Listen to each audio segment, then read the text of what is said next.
Karnataka's Chief Minister Siddaramaiah is urging the removal of Nirmala Sitharaman from the cabinet. What could be the reason behind it?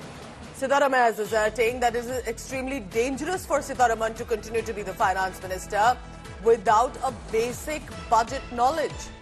Chief Minister Siddaramaiah has urged Prime Minister Modi to immediately remove Sitharaman from the cabinet, asserting it is dangerous, and that emphasizing that entrusting the finance portfolio to someone who lacks even fundamental understanding is a risky decision.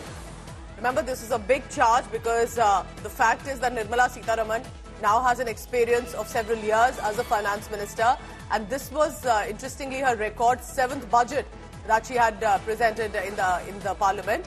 And Siddaramaiah still feels that she does not have basic knowledge to go ahead with her portfolio and therefore must be removed immediately.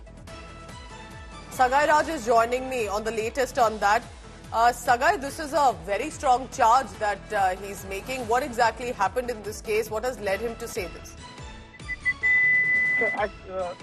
Nirmala Sitharaman, the finance minister, had addressed a press conference on Sunday here in Bengaluru, where she had reiterated the kind of contribution that she has done and the allocation which is given to the state of Karnataka.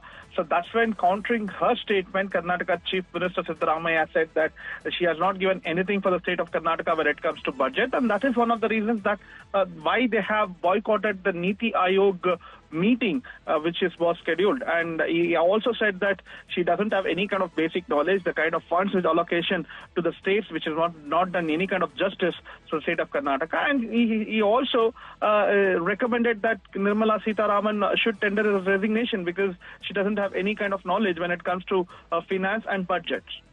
All right, Sagai, keep tracking the latest on that. This is as much a face-off between BJP Congress leaders and also a chief minister and a finance minister of the country.